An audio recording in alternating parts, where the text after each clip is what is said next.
Então, dentro de redes de computador, você tem aí também uma outra métrica, né? Você tem um outro contexto.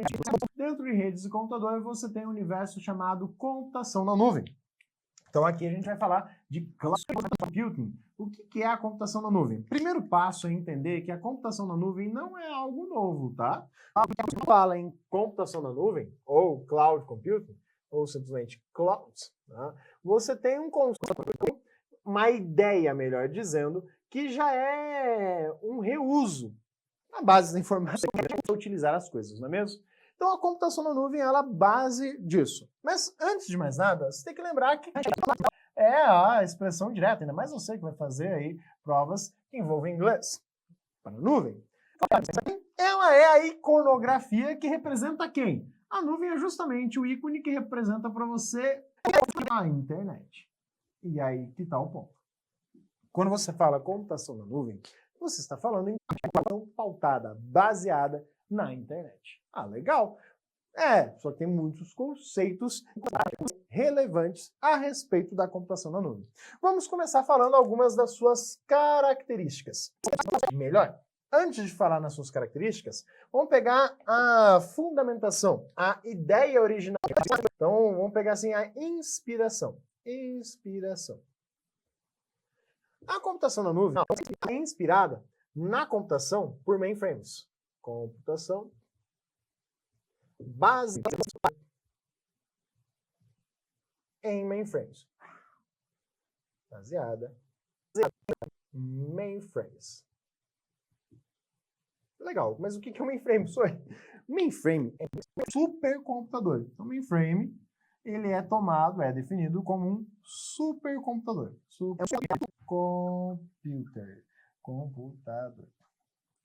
Em termos de hierarquia computacional, lá no topo, tá? Ele perde aí para computadores quânticos, ele perde para clusters, então ele fica ali, tá no topo.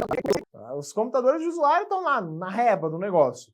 E ainda tem no meio do caminho outras estruturas que justamente vão estar ligadas à computação. Então, assim, em termos de poder computacional, o mainframe ele tem um poder computacional maior do que os computadores que são utilizados tradicionalmente na computação na nuvem. Então ele tem essa diferença. Tá, mas ele é mais fraco da nuvem? Só ele é mais simples. E é aí que está todo o segredo para que isso valha a pena hoje. Então, a ideia de cloud ela é inspirada na computação na nuvem, então ela é baseada em mainframes. Mas como é que funciona essa lógica dos mainframes? Como que trabalha, como que ele opera o mainframe aí de modo geral? O mainframe é um supercomputador, sim, mas que ele se baseia em uma forma de comunicação. Qual? Na qual eu tenho o mainframe, então tá lá o mainframe, que é o nosso supercomputador, é o cérebro da coisa. É ele quem processa todas as informações, é ele quem calcula, é ele que faz todo o processamento dos dados e armazenamento dos dados. Ele processa e armazena. Tá? Processamento, armazenamento, está tudo nele. Armazenamento. E aí, conectado a esse cara, estão os computadores estações de trabalho. Então aqui, essas estações de trabalho, elas têm um nome específico. Essas estações de trabalho, elas são mais simples. Essas estações de trabalho, elas são conhecidas como Team Clients. Então aqui, ó, você tem os chamados Team Clients. Então, o que é um Team Client? É um terminal fino. Tá? Esse Team Client, ele também é conhecido como terminal burro. Terminal burro. Por quê? Porque simplesmente ele não processa dados. Ele não processa dados. Ele é simplesmente um terminal, um computador, parece um computador, tem teclado, tem mouse, tem tela, só que o gabinete ali, ele não tem muitos recursos. Ele não vai processar muitas informações de um modo geral. Ele só captura os dados do teclado, do mouse e vai mandar para o mainframe. Mandou lá para ele processa e devolve a resposta. Então, a computação baseada em mainframe, ela vai ter centenas, milhares de coisas ali. Bom, depende do tamanho dele. Se você pegar uma empresa, vai ser utilizado assim. Instituições bancárias utilizam muito ainda a base de mainframe, por conta da estrutura legada que existe em toda a funcionalidade. Mas, então, o mainframe ele tem esse comportamento. que você vai perceber? A computação na nuvem, ela justamente explora essa ideia e utiliza essa mesma concepção. O que ela traz de diferente?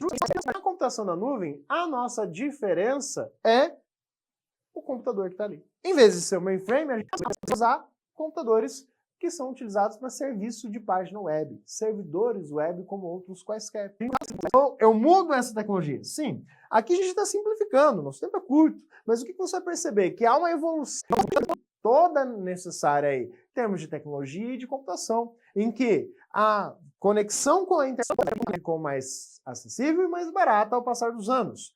A tecnologia dos computadores, do hardware, também variou. Lá atrás, era mais barato comprar um mainframe e os terminais mais simples, mas eu tinha mão de obra para aquilo, do que comprar um computador para cada usuário que seja 100%.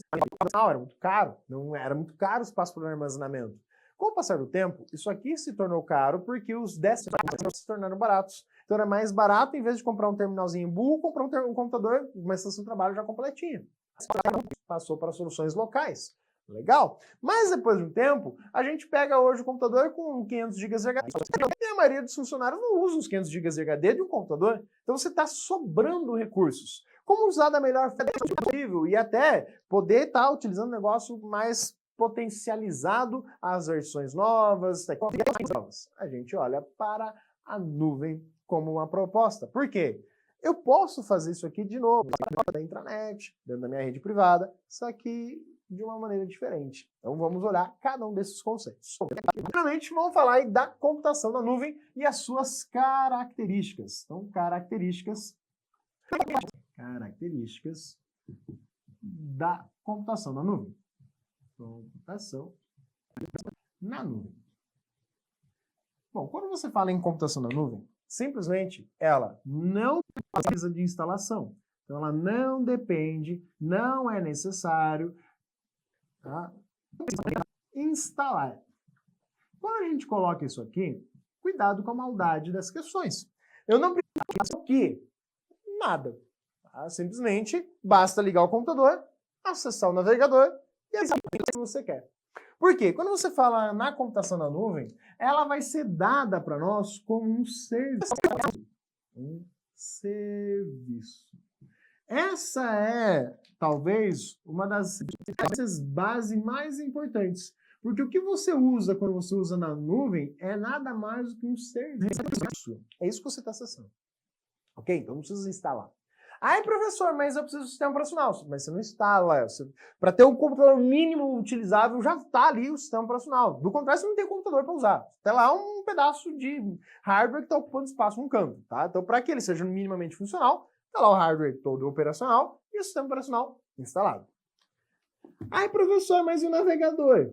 Quando você instala o sistema operacional, tradicionalmente ele vai ter pelo menos um navegador, né? Tirando aí, por exemplo, o Kali Linux. Eu acho que é o único Linux que eu vi que não vem para o navegador. O resto, tudo tem navegador aí. O Windows. Se for aí até o Windows 8, você tem lá o Internet Explorer. Se for o Windows 10, tem o Internet Explorer e o Edge como padrão.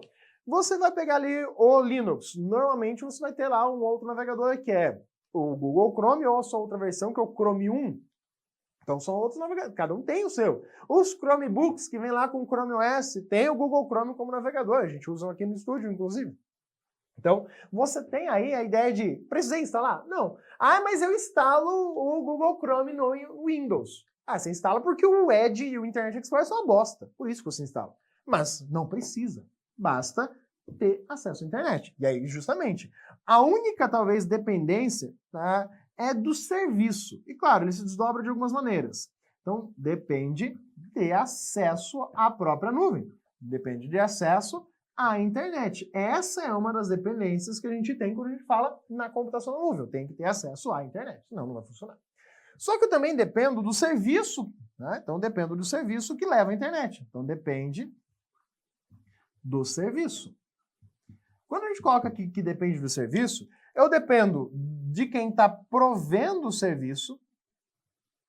Então, o provedor da nuvem, propriamente dita, ou seja, do conteúdo, da ferramenta que você quer utilizar, Como eu dependo do provedor de acesso à internet, porque eu dependo do acesso à internet. Então, a gente depende dos provedores, dos ISPs, dos Internet Service Providers. Então, tem que olhar justamente para isso. Se eles não estiverem operacionais, não adianta. Por mais que o teu computador esteja funcionando bonitinho, você não vai acessar o serviço.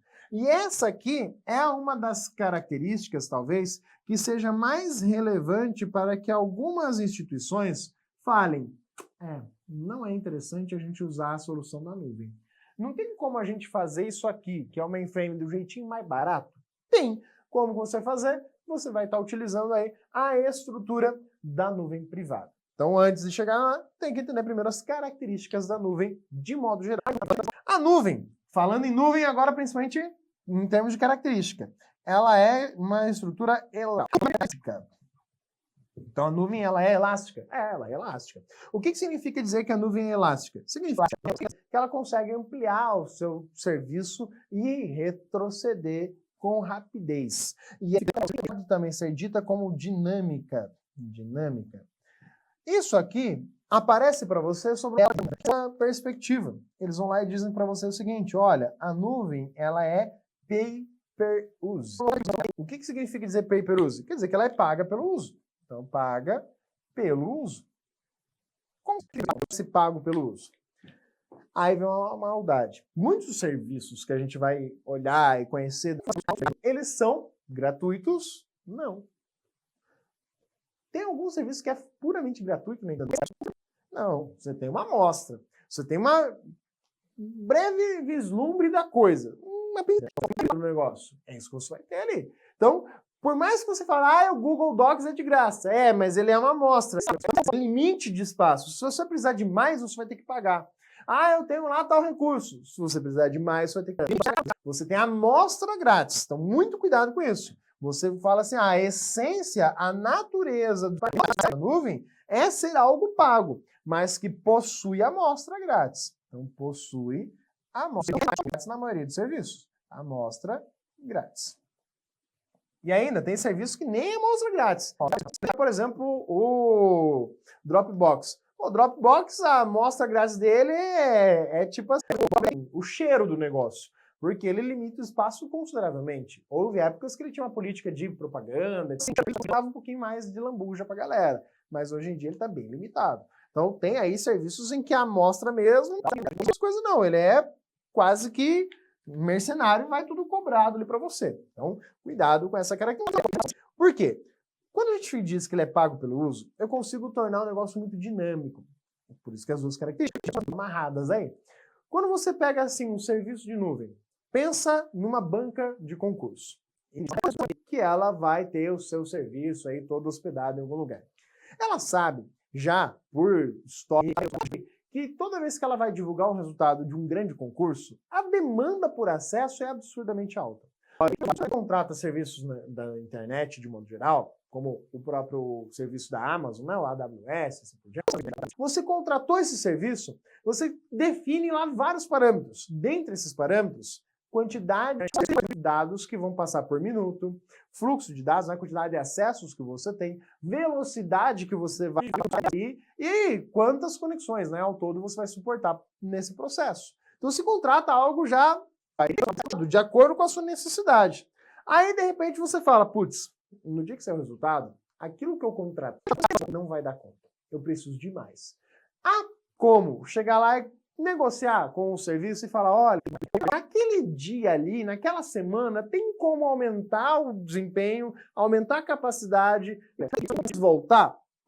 Porque eu tenho um orçamento limitado, eu só quero pagar por aquele período, porque é só naquele período que vai ter um boom. É só na Black Friday que vai ter um boom, é só lá num momento específico de lançamento que vai ter um boom.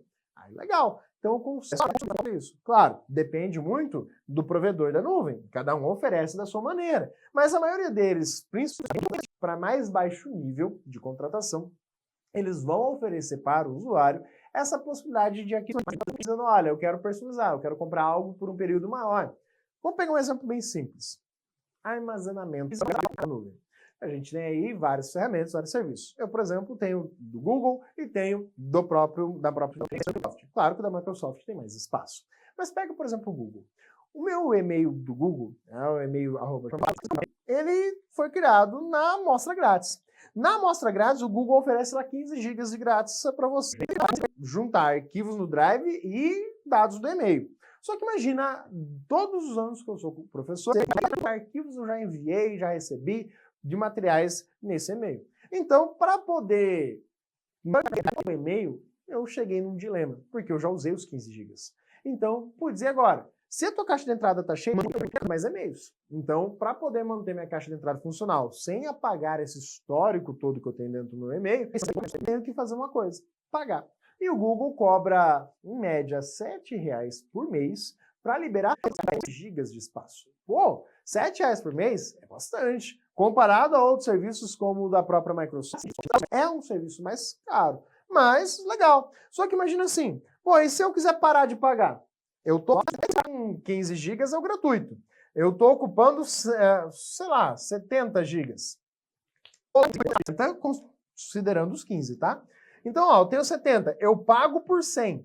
De repente, e o que está funcionando dessa forma, olha, virou mês ali e eu troquei o cartão, venceu o cartão, veio uma versão nova, e ele não passou. O Google, na hora, bloqueia os 100 GB ali. Não ele bloqueia. Ou seja, se alguém tentar mandar um e-mail naquele momento, vai bater na minha caixa de entrada e vai voltar porque minha caixa está cheia. Eu tenho que ir lá e regularizar o pagamento. Só que ele não apaga os dados que passam dos 15 dias. Ele não vai apagar isso. É uma política, imagina. Ah, paguei tudo só porque você não pagou. Não. Ele deixa. Só que eu não consigo mais.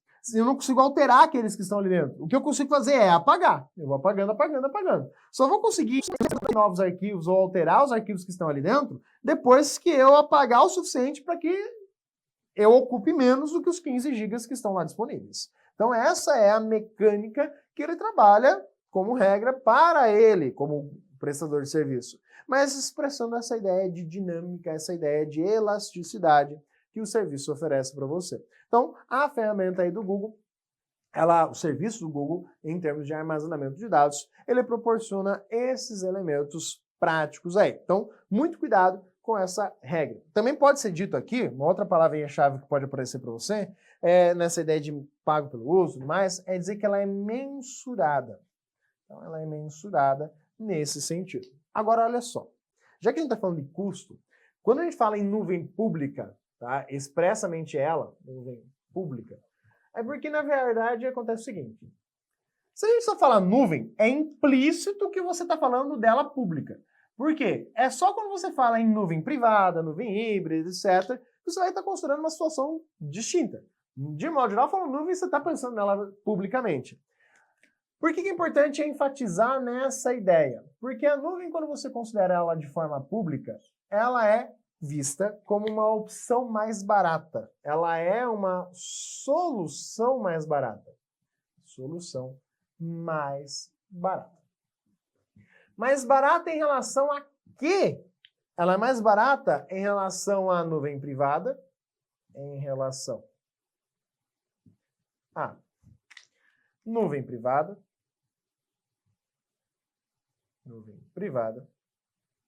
Então, nuvem privada não é uma escolha por preço, é uma escolha por conta desse fator aqui, depender de outro serviço, de terceiros e tudo mais. Então, quando você quer uma maior autonomia, aí você acaba olhando para a nuvem privada. Mas custo não é a melhor opção. Você tem aí ser mais barato, né? mais vantagem nesse quesito, com relação a mainframes. Por quê? Quando você olha para o mainframe ele é mais foda. Ele é um computador mais parrudo, é o cara que dá conta de muito mais serviços. Só que a mão de obra é mais especializada, é mais difícil de ser encontrada, por isso mais cara. Então é um contrabalanço aí, fora que o hardware também é mais caro. Para a computação na nuvem, que são aí os servidores chamados servidores Intel, são servidores que é um computador igual ao teu, só que ele não tem preocupação com desempenho de vídeo, ele tem preocupação com armazenamento, processamento e memória, é o que ele tem. E aí ele vai ser utilizado para atender os usuários da internet. Então ele é um computador simples, é mais fácil a manutenção, é mais fácil achar pessoas que dão conta deste serviço. Essa é a ideia dos mainframes, comparado aos computadores de forma nuvem, tá? Então a nuvem é mais barata nesse sentido. E ele também hoje se torna mais barato do que uma solução local. Mais barato do que ter que trocar todo um parque de máquinas é usar a computação na nuvem. Por quê? Quando a gente usa a computação na nuvem, ela segue a mesma regra. O poder computacional é extraído da nuvem. Então, uma característica, de modo geral, né? O poder computacional usado é dos servidores, não do computador local. Então, eu não preciso trocar aí de hardware. Por quê? Eu não vou usar muita memória. A memória que você usa no seu computador é para acessar um site. É isso que você acessa. Então, é aí que está a essência da computação na nuvem. O usuário, em termos gerais, vai estar acessando um site. Agora, você pode ouvir falar assim, mas o que é Cloud Storage? Storage só está fazendo referência ao armazenamento mais especificamente. Então, é mais nesse sentido. O que a gente precisa enfatizar ainda são as formas do serviço. Formas do serviço. E enfatizar justamente essa ideia, tá? De modo geral, quando você bate na essência de serviço, é porque você, como usuário, você acessa, em termos gerais, um site. O usuário acessa um site. Sempre? Não. Isso aqui é em termos tá? É você trabalhando aí na maior parte do tempo. Como que você vai estar explorando, utilizando a nuvem? Você vai estar usando um serviço. E esse site, ele normalmente parece com um programa. Ele tem botãozinho, tecla de atalho, tudo bonitinho. Mas o que muda? Por que a gente fala parece com o programa e não diz que ele é um programa? Porque para que eu possa dizer que o programa ele tem que ser instalado, ele tem que ser executado no seu computador. Você não executa. Eu não preciso de instalação. Mas olha a palavra que a gente usou, não preciso, não depende. Pode haver. Posso estar instalando alguma ferramenta que agregue funcionalidades. E aí, obviamente, no contexto de Cloud Storage, ela aparece para nós. Mas quais são essas formas? Quando a gente fala em formas, a gente vai sair justamente do PIS. PIS é uma coisa que todo mundo lembra todo ano, né? Eu não sei, nunca recebi. Não faço ideia do que é isso. Então, simplesmente, você nunca recebeu PIS? Não. Simplesmente você tem aí essas três palavrinhas que vão estar falando justamente isso. A, S, A, S, A, S. Em que esse A, S é justamente essa essência em si. Esse AAS aqui significa as a service, ou seja, como um serviço. Você está usando uma ferramenta, um recurso como um serviço. Meramente isso. É o que você tem ali disponível. Então, legal, simples, direto. Mas aí o que muda? São os termos que a gente tem aqui que a gente vai trabalhar. O PaaS. O PaaS vem de plataforma. Plataforma. E você tem o IaaS, que vem de infraestrutura. Infraestrutura. E você tem o SaaS, que é de software. O que é? Primeiro, cuidado. Você, como usuário, você tem o maior contato com isso aqui. Esse é o mais conhecido de todos os outros, que é o software. Em termos de volume, é o que a gente mais vai encontrar aí, justamente. Então, ele tem essa base. Vamos pegar alguns exemplos? Plataforma como serviço. Plataforma como serviço são poucos exemplos. Você tem aí menções em prova falando do Windows Azure. Ó, não vai confundir com o Windows Sistema Operacional do teu computador. Ele é uma plataforma de serviço online, Windows Azure.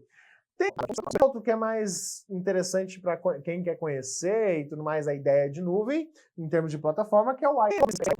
Tá? Isso aqui, em termos assim, mais próximos que você, como usuário doméstico, vai enxergar. Na prática, você estaria contratando servidores da Amazon, entre outros aí. E cuidado, a Amazon é um dos... O principal produto da Amazon é computação na nuvem. Não é a Amazon compra e venda lá que deixou o cara rico, não.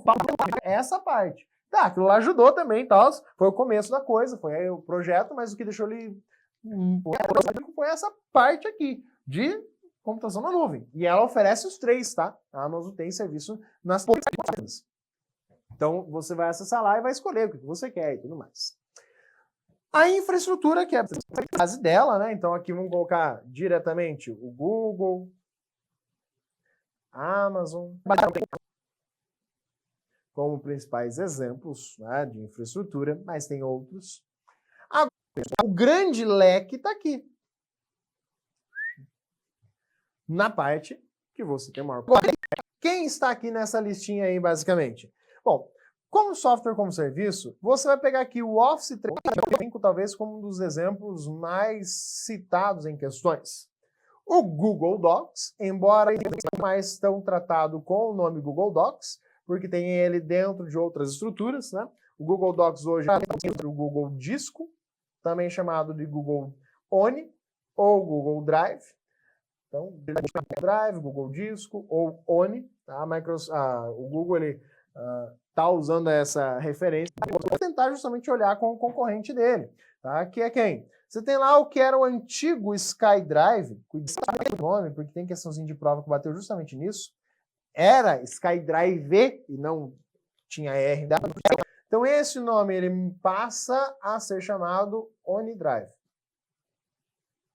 Então a Microsoft mudou aí o nome da sua ferramenta, que é mais voltada a armazenamento. Mas se você for olhar lá, tem um web para poder editar arquivos do Word, do Excel, assim como o próprio Office 365. É que o Office 365 ele é um todo aí. E aí você repara uma coisa importante. Quando a gente fala em uso de computação, você vai olhar e vai falar, ó, cloud, ela é baseada, então ela é baseada em assinaturas. Ao invés de falar que você usa licença. Então você fala assim, ó, não usa licença. Não usa o conceito, a ideia, a forma de licença de software. Então essa é uma característica importante que tem aí sido abordada nas provas mais recentes relativas à computação na nuvem. Então ela não usa licença de software porque eu não instalo software, eu não compro. Não lembra que licença é o direito de uso. Então eu simplesmente vou assinar. Eu pago mensalmente, tenho um pagamento recorrente, eu simplesmente pago para um anual lá e assim por diante. Como é o Office 365. A ideia de Office 365, você paga ele em que periodicidade? Anual. Até aí um custo médio de R$300 a licença que permite você instalar de 5 a 6, dependendo qual época que você pegou, usuários diferentes, em 5 a 6, mais 5 a 6 tablets aí e celulares, que você pode estar instalando no Office sem ter que pagar licença para isso. Só que é anual. Tá? Mas aí, detalhe, o Office você ganha, tá? Se você for comprar só o Microsoft Office, pegar as versões recentes, ele vai sair absurdamente caro, tá? Se você for comprar a licença dele. Hoje, com o Office 365, você paga ali R$300, mas se você for dividir em 6, dá R$50 para cada um, que sai mais barato do que o do Google Drive, né? Por isso que eu falei que o Google é mais caro. Aí você tem outros serviços como de armazenamento nessa mesma linha de raciocínio, como eu disse, o Dropbox lá atrás. Então o Dropbox é um serviço de armazenamento. Foi um dos primeiros mais expressivos, tanto que foi o primeiro que tinha ferramenta para tudo, integração com um monte de sistema operacional, com um monte de ferramentas. O Dropbox ele foi o que mais conseguiu ganhar espaço no mercado. Não é à toa que hoje ele cobra o que ele cobra. Então o Dropbox. Aí você tem outros serviços que ganharam espaço como uma adaptação. O Mega, o antigo Mega Upload. Pois é, ele tinha que fazer alguma coisa com toda aquela infraestrutura que ele tinha. Então ele transformou nisso aqui. Você tem lá o ForShared. Você tem lá outros serviços como Minhateca. Concurseiro gosta do Minhateca, né? Negócio de rateio de material que vocês mais usam. Então é justamente aí onde que está essa base. São serviços. E aqui principalmente, né? A maioria que você vê é de armazenamento. São alguns de processamento? Sim, em que você só acessa lá um site e tem todo o sistema. Como eu falei, o exemplo do condomínio, ele é um exemplo que tem lá um ERP, que é um sistema de gerenciamento de compra, venda, de geração de produtos, de cobrar produtos. Então isso aí, eu tenho ele lá justamente na nuvem. É um site que eu acesso. Eu, como usuário, acesso um site. E é o que você tem aqui nessa situação. Pode ver que todos eles têm uma amostra grátis, esses exemplos, e que é pertinente, né? Por exemplo, o Dropbox de graça oferece 2 GB, o Mega oferece 50 GB, ForShared aí já nem lembro mais, tá, variou também. Então você tem vários serviços. O que é importante destacar é entender um pouco mais a caracterização de cada um desses três. Então olha só, quando você olha para esses 3 serviços de nuvem, a primeira coisa que você vai ter que analisar é a estruturação na lógica. Você tem lá o SaaS como mais alto nível aí. Você tem o PaaS no meio do caminho e você tem o IaaS lá embaixo. Antigamente, o IaaS era chamado de HaaS. Tá? Então, se aparecer lá para você um HaaS, tudo minúsculo aqui, não é verdade? Né? Deixa eu arrumar aqui. Então, você tem lá o HaaS, porque inicialmente pensava-se em hardware como serviço. Só que eles perceberam que não era só hardware, e é isso que a gente vai destacar. Pensa assim, o software como serviço é o mais simples. Por quê? Quando eu penso no software, o usuário contrata. Então, aqui, você que vai utilizar, contrata um serviço pronto. Está tudo pronto. Você só tem que usar. Ou seja, o contratante só usa. É abrir ali o Google Docs e usar. Você não tem nada para você desenvolver, é só usar. Consequentemente, você está pagando mais, tá? Por quê? Porque tem vários graus de serviço acumulados aqui. Então é o mais limitado, é o mais travado, porque você só usa. Ah, legal. O que mais que você vai perceber? É pensar assim, no PaaS. O PaaS, você está contratando uma infraestrutura. Então, o contratante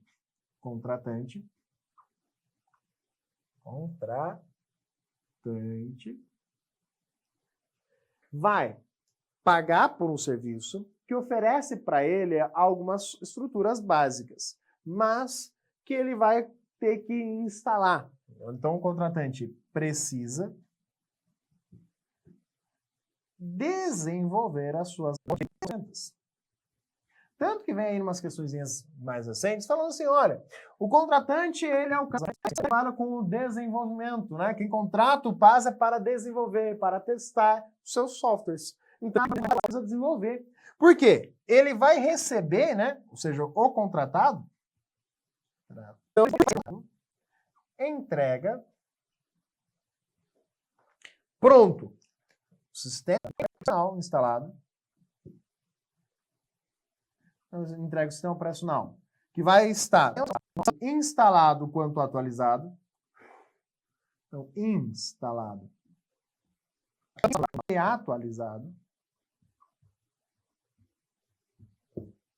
O contratante vai estar entregando, o contratado, desculpa, a empresa que você pagou, ela vai entregar para você ele tanto instalado quanto atualizado.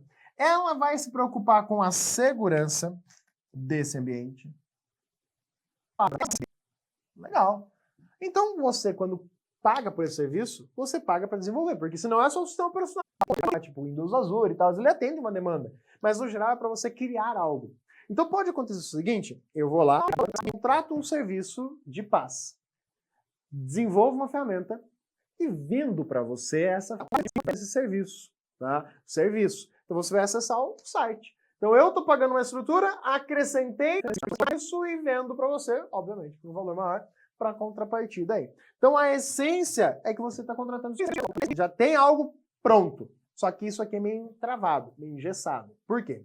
Porque eu, quando desenvolvo, se eu for pegar algumas coisas que são desenvolvidas, se elas dependerem de características do sistema operacional, principalmente no universo Linux, às vezes você vai lá, eu coloquei uma coisa ali que ele precisa de tal função do sistema operacional. E aí atualizou o Linux, para de funcionar o teu serviço que você desenvolveu, porque ele usava um recurso que agora não existe mais no sistema operacional. Então, você tem que correr atrás, brigar com os caras, olha, volta lá, desatualiza o negócio, que a tua atualização deu merda. Então, por causa disso, esse formato não é tão popular, justamente porque ele não dá muita autonomia para o desenvolvedor. Se você só quer desenvolver e não quer se preocupar com essas outras coisas, é a melhor opção. Mas, para ter maior autonomia, você tem o IaaS. O IaaS, como infraestrutura, você tem que ter cuidado. Porque o que a gente entende como infraestrutura? O que é a infraestrutura? Infraestrutura. A infraestrutura eu entendo como espaço físico, eu entendo como refrigeração do ambiente, Você tem a mão de obra para fazer a manutenção. Então, toda a manutenção daquele espaço vai depender disso aqui. Você tem o hardware propriamente dita. Então, o cara tem lá o HD, tem lá o processador, tem tudo. Toda essa infraestrutura física está ali. A rede, a comunicação, o acesso, a segurança. Então, tudo isso aí eu estou pagando para alguém fazer. Eu quero que se foda, eu não quero ter trabalho com isso. Eu pago para alguém resolver esses problemas para nós. É isso que você está fazendo quando você contrata a infraestrutura. Então, o contratado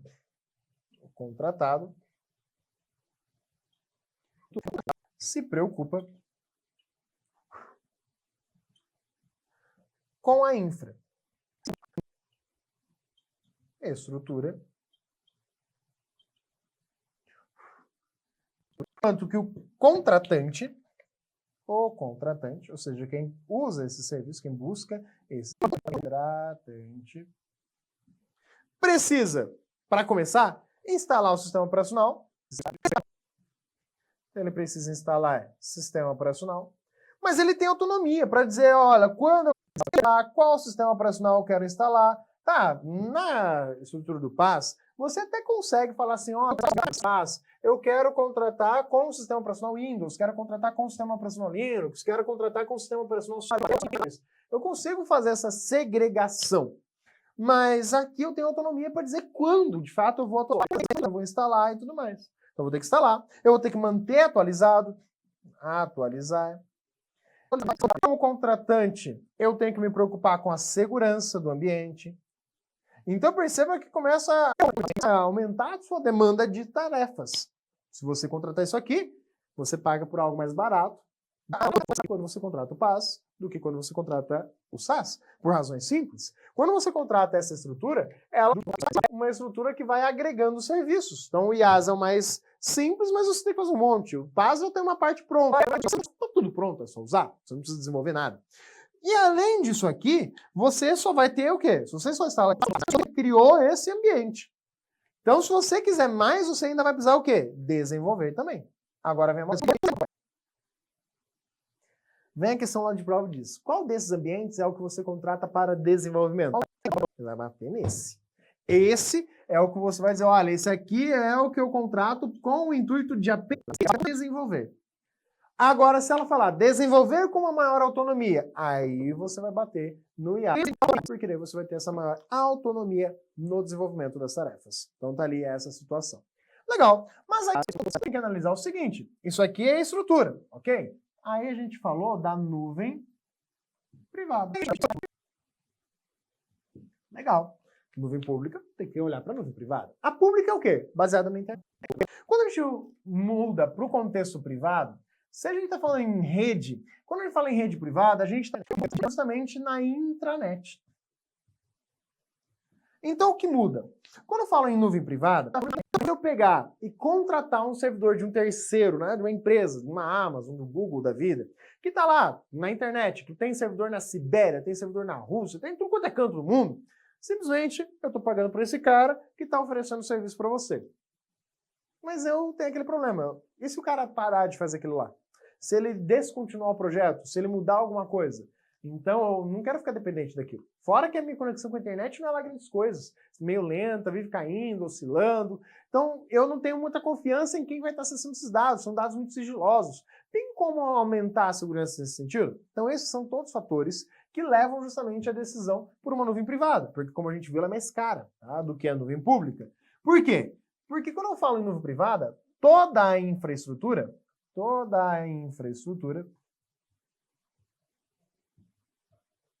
pertence e está na rede de uma empresa.